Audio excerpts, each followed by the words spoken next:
Përshëndetje në podcast show që po merr çdo ditë vlera, sepse në përgjithësi ne po sjellim vlera. Vlera që jetojnë në komunitetin shqiptar këtu në Detroit, por që jetojnë dhe në tërë Amerikën.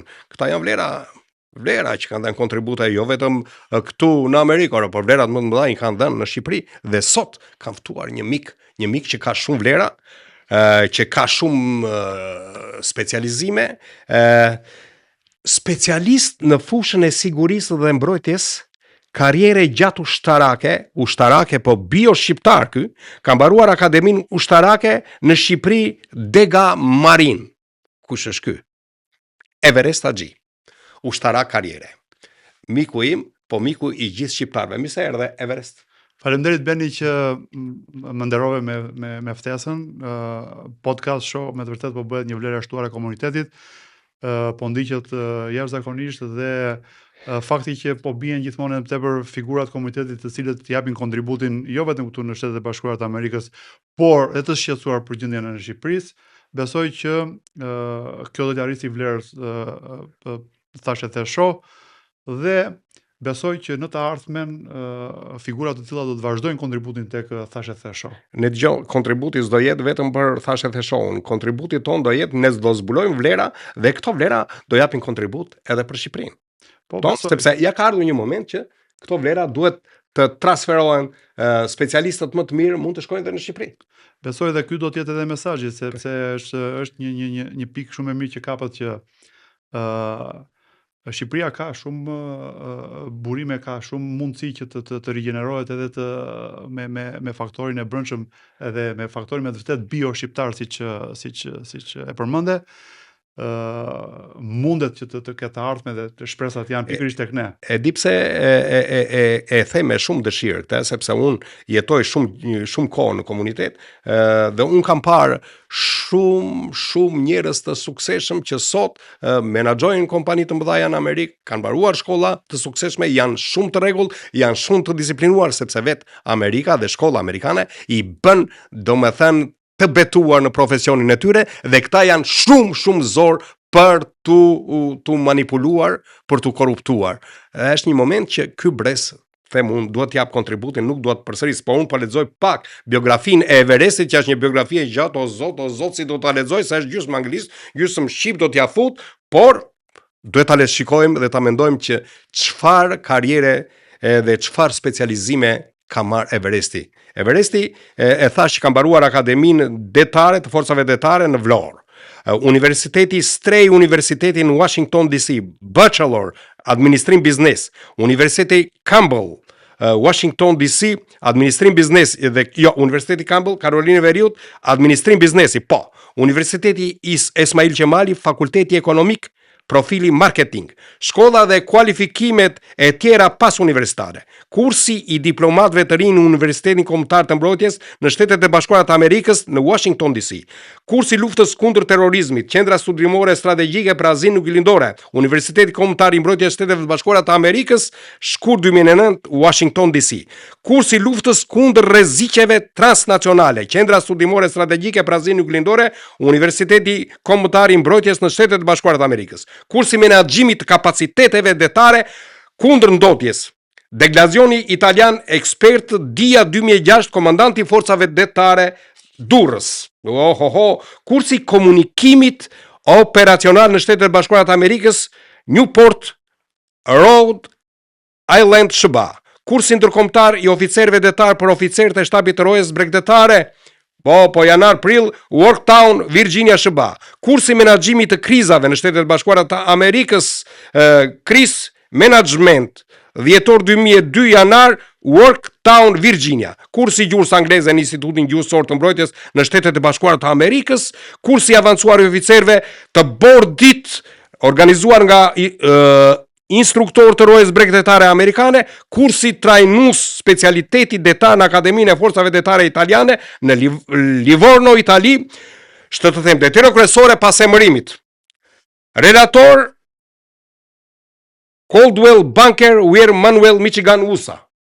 Këtë se kemi. E zbresim më poshtë sepse kjo po bëhet tani, e kemi thënë. Zëvendës atashe ushtarak i ambasadës shqiptare në Washington, DC, Shtetet e Bashkuara të Amerikës. Përfaqësues ushtarak në komandën qendrore amerikane në Shtetet e Bashkuara të Amerikës. Komandant i grupit të parë të anijeve patrulluese në flotiljen e jugut bazat detare Pashaliman Vlorë, komandant i bazës së përparuar operacionale Palermo i Marë, i komanduar në detyrë Vlorë, specialist i ligjshmërisë detare në shtabin e forcave detare, komanda e forcave detare e Durrës, komandant i grupit të anijeve luftarake distrikti 2 detar baza Pashaliman, komandant i anijeve gjuajtësi madh detar distrikti i 2 detar baza detare Pashaliman Vlorë, zëvendës komandant i anijeve gjuajtësi madh detar distrikti 2 detar baza Pashaliman Vlorë, komandant i anijes Kateri Silirus S203 distrikti 2 detar baza detare Pashaliman Vlorë. Shumë që betu lodha. Everest të mbaroj të tëra se ka akoma, ka shumë. Ja, nuk ka nevojë. Por, po të themi dhe atë, me misione të ndryshme dërguar nga Washingtoni në vendet e tjera. Po. Tani, do të drejtohem biografia të ndër lexua, sepse s'dua të merrem me biografin, dua të them. Sot situata në Shqipëri si të duket? Beni, është një situatë që ka kapur shqetësimin dhe zemrat e çdo shqiptari, jo vetëm ata që jetojnë në Shqipëri, por njëkohësisht edhe të gjithë ata që jetojnë jashtë vendit, që e shohin akoma dhe më me shqetësim, pasi atë dashuria dhe shqetësimi për vendin është pjesë e jetës së çdo shqiptari kudo që ndodhet. Sot ti je me protestën apo si? Kjo është një pyetje që është shumë e drejtë, por mendoj që është shumë e drejtë për drejtë. Situata është më komplekse se që mendoj mund ta thjeshtojmë. Qëndrimi im është ky. Jam plotësisht me të drejtën legjitime të qytetarëve shqiptar dhe të vëllezërve të mi dhe motrave të mia shqiptare që të protestojnë për probleme të ndryshme të cilat Shqipëria ka 40 vite që po vuan, për korrupsionin galopant, për mungesën e institucioneve, për gjitha shqetësimet që kanë detyruar një pjesë të mirë të rinisë shqiptare të largohen nga vendi dhe të mos gjejnë veten e tyre në kontributet për vendin dhe për Shqipërinë, por nga ana tjetër jam absolutisht kundër keq përdorimit të protestës dhe njëkohësisht futjes e elementëve të cilët nuk përkojnë as pak me traditën shqiptare dhe mendoj që këtu duhet të ndalemi. Ka një lëvizje, dalje nga boshti i protestës. Protesta nis për punë pronash, punë investimesh, pastaj dal nga dal ajo merr vlerat e një grupi të madh shqiptarësh të pakënaqur nga të dyja partitë e klasës politike që domethënë kanë bërë që të ikin shumë shqiptar të emigrojnë, të lënë vendin e tyre. Shumë të tjerë nuk kanë punë në Shqipëri, shumë të tjerë nuk zgjidhin dot të drejtën e tyre. Dhe protesta dal nga dal shkau nga domethënë një protestë thjesht për mos investimin dhe për ruajtjen e vlerave natyrale dhe kalon tek kjo lloj proteste që ka 26 ditë apo 27 ditë sot në Tiranë. Ti mendon që është e pastër protesta? Si specialist i sigurisë dhe mbrojtjes, sepse ti ke intuitën për ta lexuar protestën. Dua të jemi qartë në mesazhin që dua të jap në radhë të parë një jam pro protestave legjitime të popullit tim për mirëqeverisje. Është absolutisht e drejta e tyre të ngrënë zërin, të rrisin ndërgjegjën sociale, të rrisin kulturën sociale të monitorimit. Kjo na bën mirë të gjithë dhe i bën mirë edhe Shqipërisë. Kjo është e shëndetshme për gjithë shoqërinë shqiptare. Jam absolutisht kundër nga përdorimi i turmave, nga përdorimi i një proteste për qëllime as pak në linjë me interesat e sigurisë kombëtare. investimet e huaja janë pjesë e investimeve strategjike të Republikës së Shqipërisë dhe luajnë një rol të rëndësishëm në stabilitetin ekonomik, por dhe politik të Shqipërisë, dhe njëkohësisht janë pjesë e një investimi edhe një platforme më të gjithë rajonale, në të cilën Shqipëria ka pasur gjithmonë një rol shumë të rëndësishëm. Protestat filluan filluan me pakënaqësim për një përdorim Shumë e drejtë. të pronës, mungesa e transparencës. Prona ishte me probleme, kuptohet mbi vendosje, blerje pronash, ç'kemi dëgjuar. Por këtu fillon drejt protesta dhe vazhdon prap drejt në problemet që ka në qevmbetjet e ndryshme. Por ti si specialist, tani është përgojuar, është thënë që ka hyrë, domethënë agjensitë tuaja që s'ja duan të mirën Shqipërisë, edhe ka këtu një besueshmëri sepse Shqipëria është në momente tepër të favorshme tani për të hyrë në Evropë, për të plotësuar ato kushte dhe për të marrë si rezultat gjithë këto biznese kaq të rëndësishme që janë. Tani, çfarë ndodh?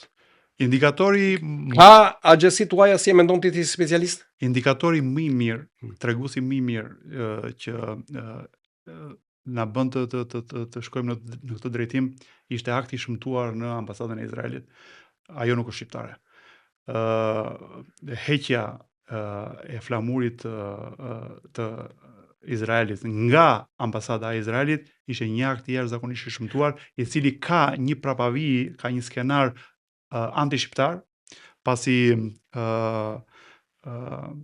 shqiptarët gjatë luftës së dytë botërore u përballën me Holokaustin, u përballën me tmerret naziste dhe u dhanë mundësi mira familjeve hebre të strehoheshin në Shqipëri në një kohë kur pjesa më e madhe e vendeve të Evropës i abandonoi dhe përqafoi frymën hitleriane edhe akomodoi nazizmin. Ne ishim një popull i vogël, por që me guxim përballëm tmerret e Holokaustit duke i strehuar si vëllezërit tanë familjet e hebrej, dhe për këtë janë shkruar libra. Një nga këto libra është edhe libri Besa i Norman Grishman, i cili është edhe sot në librarinë kombëtare të Izraelit dhe me një vend të veçantë për Shqipërinë. Ajo çfarë ndodhi në gjatë protestës që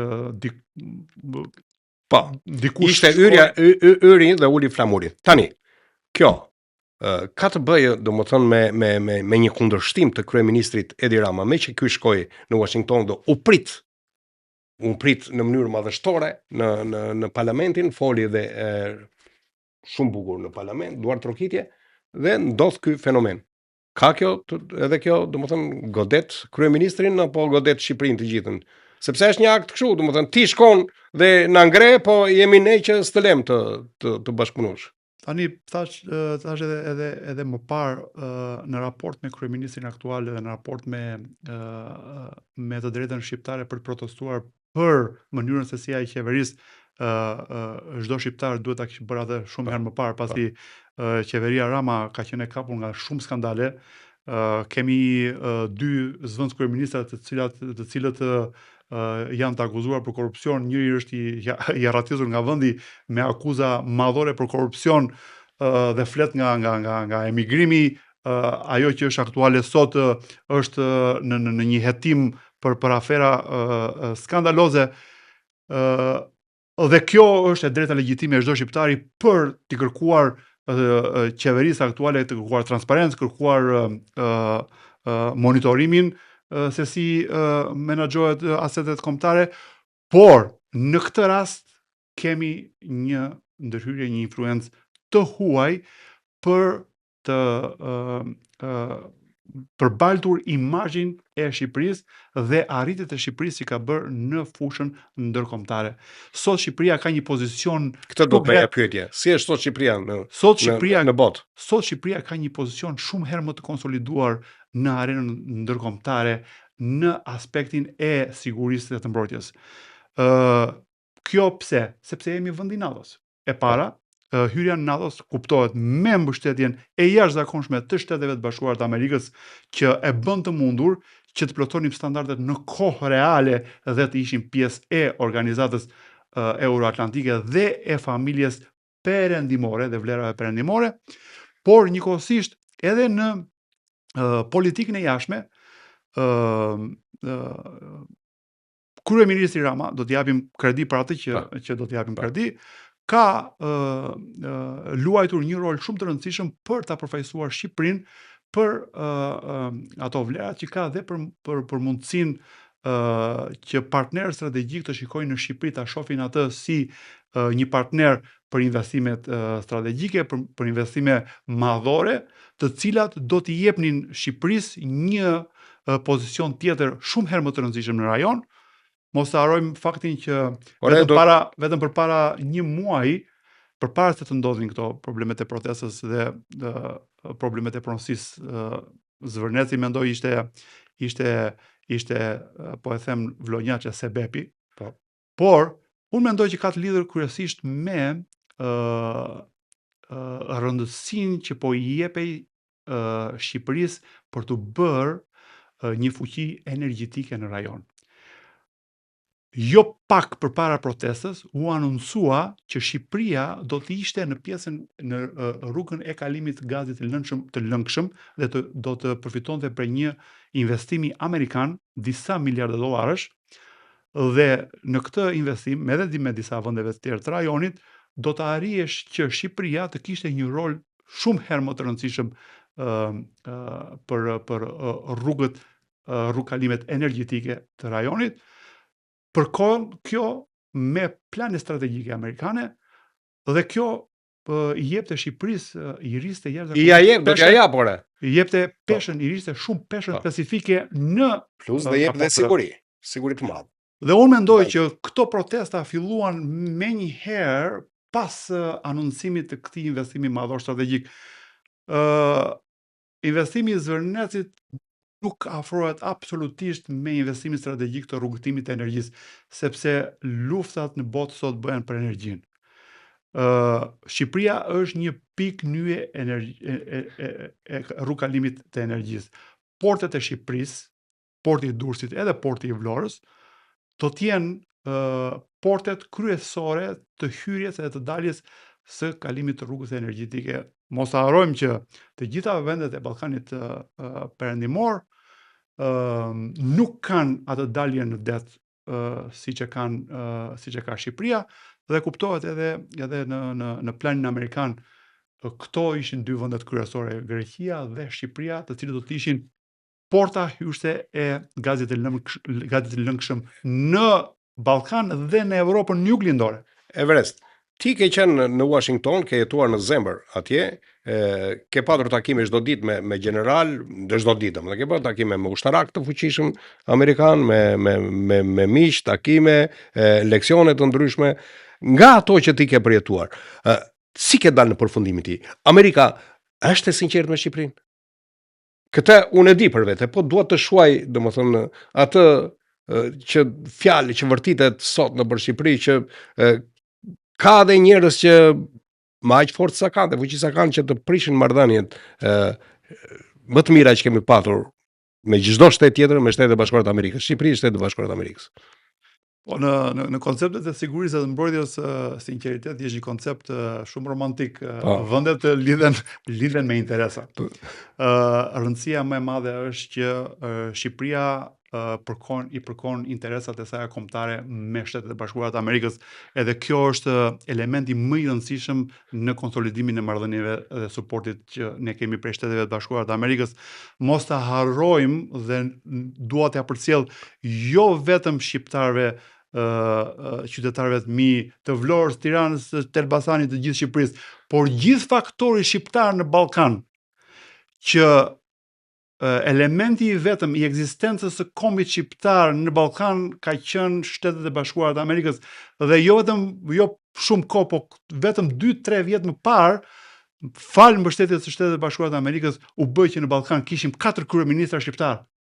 Ishte një tregues i jashtëzakonshëm i mbështetjes së Shteteve Bashkuara të Amerikës për rritjen e faktorit shqiptar në Ballkan, por dhe rritjen e peshës specifike strategjike që Shqipëria dhe faktori shqiptar në Ballkan do të luajnë në të ardhmen e Ballkanit dhe të Evropës Juglindore. Ti mendon që do ketë krisje marrëdhëniesh, sepse ne jemi llaftarisur nga marrëdhëniet e ndryshme, për shembull në kohën e komunizmit u prishëm me rusët, e parasysh apo? Pastaj çik më vonë u prisëm me kinezët.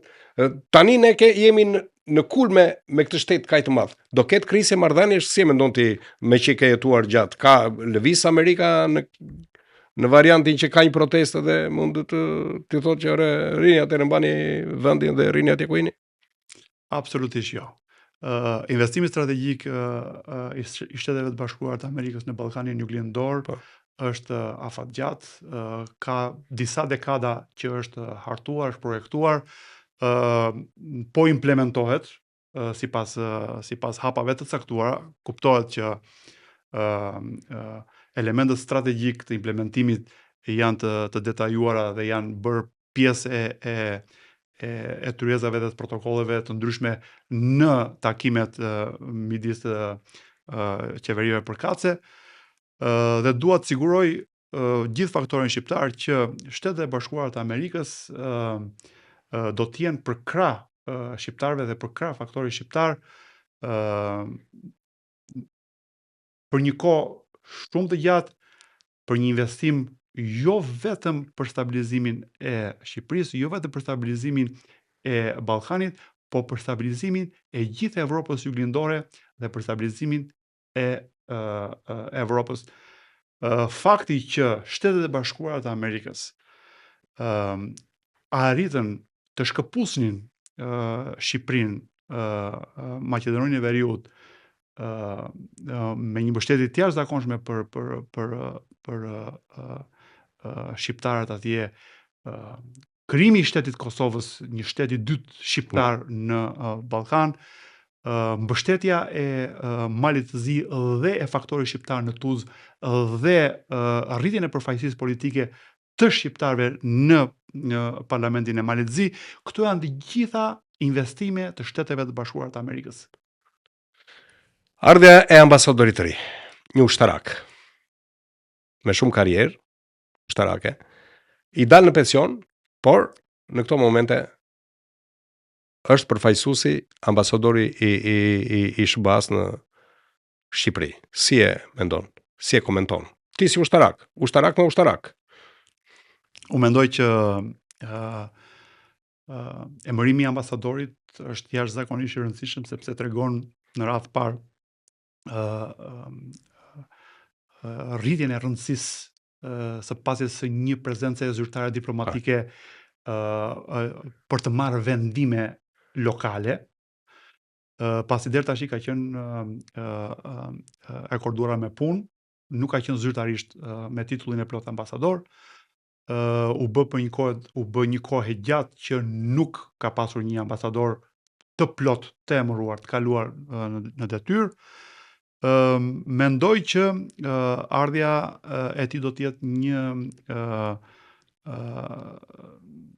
mbështetje e jashtëzakonshme jo vetëm për stabilizimin e situatës në Shqipëri, por njëkohësisht edhe për të qenë edhe mbrojtësi kryesor që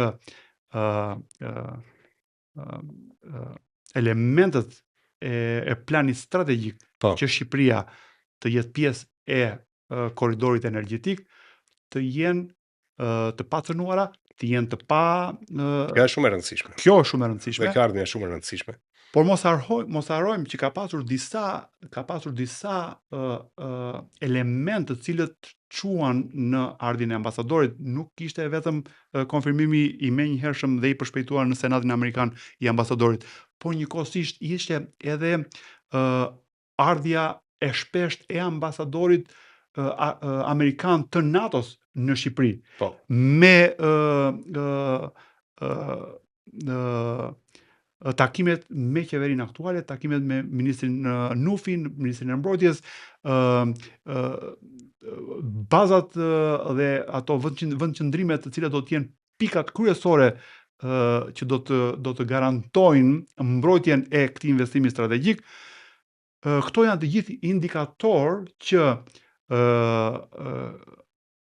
Shqipëria po bëhet gjithmonë edhe më i rëndësishëm në këtë planin strategjik të Shtetet e Bashkuar, dhe sa më e rëndësishme të bëhet Shqipëria në planin strategjik të Shtetet e Bashkuar në Ballkan, aq më e fortë do të jetë marrëdhënia me Shtetet e Bashkuar të Amerikës, aq më e konsoliduar dhe aq më stabilizuar do të jetë Shqipëria, dhe njëkohësisht edhe do të jetë edhe një element i shumë i rëndësishëm i shoqërisë shqiptare për të gjetur veten në Shqipëri, për të gjetur dhe për të bërë pjesë e investimeve, për të dhënë një shpresë të rinjve shqiptar që Shqipëria do të jetë një vend jashtëzakonisht i rëndësishëm për të cilin janë investuar jo vetëm miliarda dollar në paketat mbështetëse strategjike, por njëkohësisht po investohet që këto paketa strategjike të jenë të mbrojtura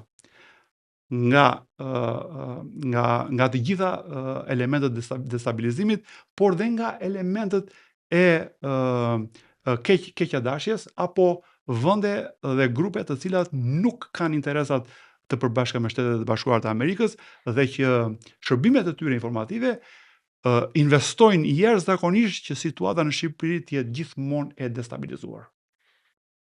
Dëgjoj, po mendoja protestën, dhe bëra një analizë.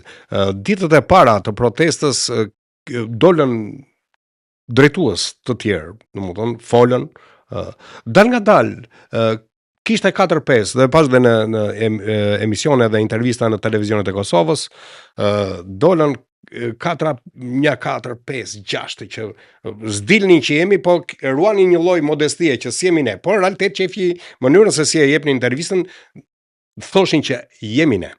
Tani del një grup tjetër, prej 16-17 veta, nuk e di, që ka një platformë dhe nxjerrin dhe emrat e tyre. Si mendon, pse u fshehen këta të vërtetët dhe lëshuan këtë? Është pjesë e revolucioneve që revolucionin e nisin idealistët, e marrin, vazhdojnë trimat dhe e marrin në dorë pastaj maskarent? E kam ndjekur me shumë shqetësim. Po ka një diçka tjetër, e kam ndjekur me shumë shqetësim, edhe pa përmendur emra, vetëm do të jap disa pika referimi. Protestat duhet të jenë paqësore në mënyrë absolute. Ne jemi vend i NATO-s, jemi vend shumë i konsoliduar. Në rregull, protesta paqësore është. Po flas me individët, pse u troqën fshen? Protesta mos ndoshta zbulimi i disa grupeve bëri që ata të rriqeshin apo jo? Beni, po them që po e ndjek me shumë shqetësim situatën në Shqipëri dhe po ndjek edhe ato grupet e përfaqësimit të protestës, të cilat kanë marrë një hapësirë të jashtëzakonshme në televizionet shqiptare dhe atë po ndjek. Dhe për mua është e papranueshme që një nga këta eksponentët e protestës thot që do vemi deri atje sa të përdorim plumbin. Plumbin për kë? Unë di që dënimi me vdekje në Shqipëri është hequr. Në qoftë ti mendon që ti do bëhesh pjesë e një pakete destabilizuese dhe të përdorësh elemente të tillë që për mua janë shumë të rënda të thëna në një televizion publik, marr shkas nga kultura amerikane, kultura perëndimore, vetëm fakti që të përmendësh element kaq radikal që ti i shkon në përmend për ta orientuar një protestë paqësore, këtu për mua është po në këtë vend kishte ikur shpejt. Këtu do të jetë një linjë e kuqe që absolutisht televizionet kombëtare nuk duhet të përcjellin mesazhe të tilla. Se nuk mund të dal unë në televizion të them që unë jam ushtarak edhe unë di vetëm plumbin. Domethënë që këtu domethënë televizionet duhet të jenë një alarm, një këmban alarmi që këta që mendojnë kështu hapur në televizionet publike, kuptohet që prapavia e tyre nuk është as pak e ndritshme. Dhe për këtë mendoj që duhet që ti bëjmë thirrje shoqërisë shqiptare, popullit shqiptar, jemi me ju, protesta juaj është legjitime, sepse protesta juaj legjitime ka të bëj me 40 vite të mungesës së plot të transparencës të korrupsionit galopant, të vjedhjes konstante që janë bërë aseteve publike, aseteve kombëtare, pronarëve të ligjshëm që janë vjedhur dhe janë masakruar, dhe për këtë është klasa politike përgjegjëse. Të drejtën legjitime, dhe për mua protesta është shumë e vonshme, sepse ka pasur situata shumë herë më të rënda në shoqërinë shqiptare, të cilat duhet merrin vëmendjen e shoqërisë civile, të popullit shqiptar. Kemi pasur kaluam në një moment fatal të 97-s, ku populli shqiptar humbi kursimet e veta, kaluam momente të jashtëzakonshme të dhimbjes shqiptare, humbjes së shqiptarëve në kanalin e Otrantos, Gërdeci, vjedhjet masive që po bëhen. Po për mua më e rëndësishme është që shqiptarët janë vjedhur nga ana institucionale, kur klasa politike ka qenë në një dakordsi të paprecedent, që shqiptarët t'i mbajnë të destabilizuar duke mos u ofruar asnjë lloj elementi institucional në marrëdhëniet me shtetin. Dëgjoj, po them një gjë, që edhe vetë populli është korruptuar. Se ka disa mënyra për të mbajtur pushtetin.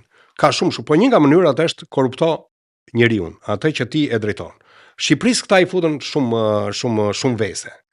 I futën në theshtatën që e bën një pjesë të shqiptarët të zbërthejnë si karaktere. Të dalë një shpirt tjetër nga shpirti i shqiptarëve. Dolën kriminalë, vrasës, gjobvendës, rëmbe vajza ço e dje. Kjo ishte njëra. E dyta, filluan të futnin baste sportive dhe lekë, që familjet shqiptare, burrat e pandërgjeshëm morën parat e tyre, i odhën në përbaste, i shkatruan. Familja nuk urdhërohet me. Futën drogën në qytete që ti i beson që janë qytete me kulturë të vjetër, janë qytete që përdorin drogën, se s'dua të kujtoj qytetet gjithë. Domethënë, shqiptarët u korruptuan nëpërmjet të veseve që këta i futën. Prandaj ne s'kemi forcë që ta kundërshtonim këtë klasë politike që pa u vjetëruar kaq, që para 10 vjetësh, që para, plus që korruptimi i gjykatave për mua është ajo që e shkatroi fare shtetin dhe Shqipërinë. Kupton, sepse kur ti shikon që ai bën vrasjen dhe ti e mban 2 muaj, 3 muaj dhe e nxjerr, sepse ka një korruptim të çuditshëm. Avukati është si thua ai njeriu që është midis gjykatësit, të burgosurit dhe ky vetët e burgosurit i thot kaq është gjoba për ty, kaq do të dënoj ky, nëmi këto lek, jep atij dil. Kupton çfarë ndodhi? Këto lloj korrupsione, këto mosbesime, plus që shkolla shkoi në variante vare banale, domethënë shkolla u ble me 300 euro provimi, me 200, u blen diploma, dhe këto gjithë ti mendon që ke njerëz të krijuar dhe të menduar, ke njerëz intelektual dhe ke njerëz fare banal. Si rezultat i mungesës së shkollës. Po të shikosh sot protestat, o po të shikosh intervistat. Shqipëria, po e them me shumë dhimbje, ata që të mendon ti kesh politikan, shikoj sot, ose ata që kenë parlament, sa banal janë, sepse nuk dinë të gjejnë fjalën shqiptare, po dinë fjalën e rrugës, dhe ta thonë fjalën e rrugës. Nuk e vërtitin dot. Nuk lexojnë dot as ligji që ka ardhur për t'u aprovuar, por meqenëse ka lexuar ligjin, fillon një variant komunist, ajdu të kriminal dhe e mbyllin të muhabetin, e vën çantën në sqetull, qeshin që ja mbyllin syrin njëri tjetrit dhe mbaroi. Kjo ishte ajo që sepse u korruptua çdo gjë. Prandaj duhet një revolucion i ri që t'i kthej, po si do t'i kthej nuk e di. Si do bën këta? Ja ikën Rama sot, ta marrin qeveri tjetër. Këtë do pres, çfarë do pres? Beni, unë mendoj që është shumë e rëndësishme që në retrospektiv shqiptarët duhet t'i kthejnë t'ia kthejnë gishtin vetes. Në kuptimin që ne brezi 50 vjeçarëve kemi detyrimin ton moral që të rikthehemi edhe një herë dhe të japim edhe një kontributin atje në Shqipëri, pasi kemi një detyrim ndaj të rinjve dhe fëmijëve tanë që i lam pa shkollë. Ore, disa jashtë mode janë të edukuar në Shqipëri apo?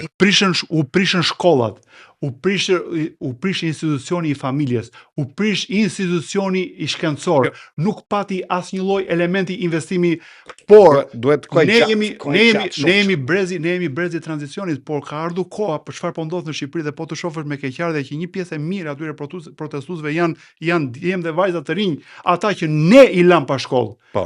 Ne brezi që ishte brezi i tranzicionit, që mbajtëm atë peshën e tranzicionit dhe ura e tranzicionit pa fund shqiptar, por si duket pas ka ardhur ky moment historik që neve duhet patjetër të kthehemi dhe të kërkojmë falje atyre, sepse i lam pa shkollë, i lam të pambështetur, i lam viktima në duart e politikanëve. I lam pa rrogë, po i lam me një rrogë fare të vogël që skryhet të familjen, kjo është e mërshme. I lam në duart e politikanëve mafioz.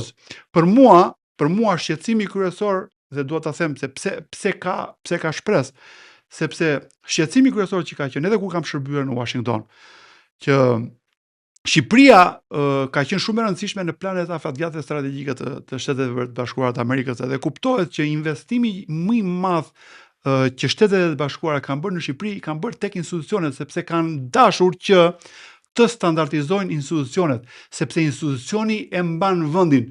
Politikani sot votohet, nesër nuk votohet.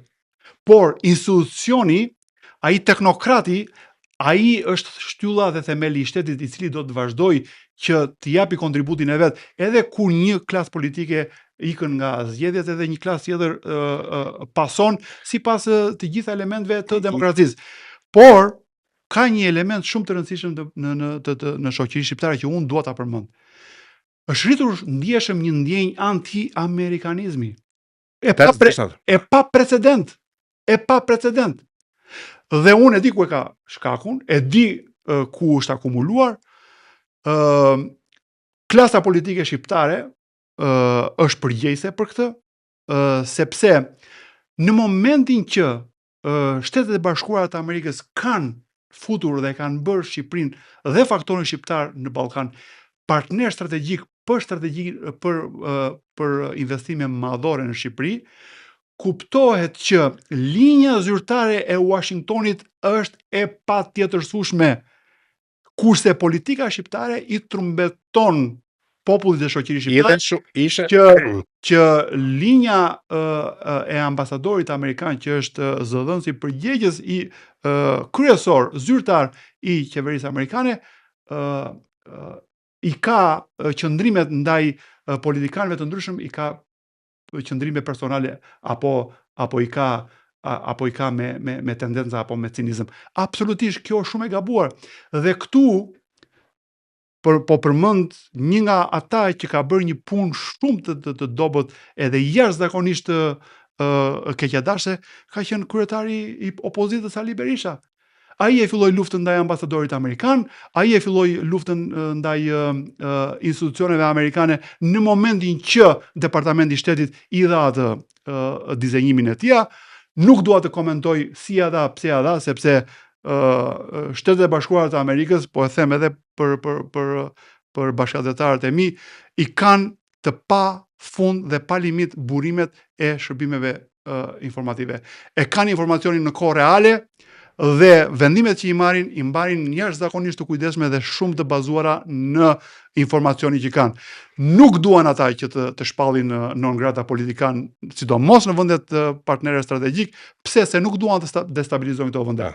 Por ama, kur ata e marrin vendimin, e marrin shumë të mbështetur në fakte. Tani, kur zëvendës sekretari Departamentit të Shtetit të vjen në Shqipëri dhe ty të thot zyrtarisht tek partia jote, zotri, ti duhet të jesh pjesë, duhet dalësh jashtë nga politika shqiptare, sepse ne nuk duam të punojmë më me ty. Kemi arsyet tona. E fundit. U zgjatëm shumë se këtu mund të flasim ne sa duash. Ti je në fushë, je në variant. E kisha më tepër që këto element të mos jemi naiv, domethënë. Mos jemi naiv në këtë. E fundit. Ti mendon që kryeministri shqiptar tani në këto momente duhet të jap dorëheqje në këtë situatë që është? Situatën komplet në Evropë, në marrëdhënie, në kohën, në momentin që jemi. Për mua kryeministri aktual ka dështuar në shumë aspekte. të thash edhe një herë, kjo është një pyetje shumë komplekse, nuk mundet që të jap përgjigje thjesht. Po jo. Po apo jo e tua, sepse do zgjatemi shumë. Do të jetë shumë e vështirë të jap një pyetje po jo, sepse ai ka detyrimin shtetëror, ka detyrimin zyrtar që në momentet e një krize apo në një situate ai duhet të qëndrojë në krye të shtetit që agjencitë shtetërore, agjencitë e sigurisë kombëtare të jenë në eficiencën më të plotë, sepse mund të destabilizohet vendi. Dhe në këtë aspekt ai duhet të mbajë pozicionin e tij si drejtuesi i shtetit. Në aspektin tjetër, për mungesën e transparencës dhe mungesës së elementet të tjerë që quan indinjatën dhe kanë quar indinjatën e popullsisë shqiptare dhe shoqërisë shqiptare, ai duhet të rimendoj pozicionin e tij, pasi unë mendoj që klasa politike shqiptare, faktori politik shqiptar është aset kombëtar, si majtas edhe si djathtas. Ata kanë detyrimin e tyre kombëtar që të formatojnë partitë politike me elementet më të mirë edhe më të frutshëm për të shërbyer shoqërisë shqiptare, si majtas edhe si djathtas. Dhe unë mendoj që edhe Partia Demokratike dhe Partia Socialiste ka kuadro me shumë vlerë, ka vajzat e djemë të rinj që mundet të dalin tani dhe të japin kontributin e tyre. Pse jo? Pse jo? Dhe një nga këta të dizenjohet edhe të jetë kryeministri i jashtëm. Dhe pse jo? Kryeministri të bëj një hap mbrapa, të filloj një katarsis në partinë e vet, sepse po filloj një parti politike të bëj një katarsis dhe të bëj një reflektim të jashtëzakonshëm se çfarë po ndodh në Shqipëri dhe çfarë ka ndodhur, sepse po flasim për 40 vjet abuzim të shoqërisë shqiptare, abuzim të aseteve kombëtare, mungesë e plot transparence. Dhe po të bëhet një katarsis në një parti politike dhe partia tjetër politike do të ndjeki, sepse atëherë nuk do të jetë më në treg. Everest, ne mund të flasim gjatë, shumë gjatë. Por ne kaq dim të flasim dhe kaq na takon të flasim, sepse çfarë do ndodhë ne nuk e dim asgjë. Por ne dim që duam që Shqipëria të shkojë në destinacionin ku është nisur. Marrëdhëniet me Amerikën duhet të jenë në maj, ne duhet të shkojmë në Evropë dhe ne duhet të luftojmë korrupsionin masiv, sidomos të administratës. Absolutisht, po dua të shtoj diçka që 4 korriku i këtij viti shënon 250 dhjetorin e independencës së Shteteve të Bashkuara të Amerikës. Është një datë jashtëzakonisht e rëndësishme dhe shumë simbolike për Shtetet e Bashkuara të Amerikës. Të dashur vëllezër shqiptar, me gjithë legitimitetin tuaj të protestës dhe të indinjimit për mungesën e plot të mirë qeverisjes, në datën 4 korrik ju duhet të bashkoheni popullit amerikan dhe të jeni vetëm për mbështetjen e Shteteve të Bashkuara të Amerikës, me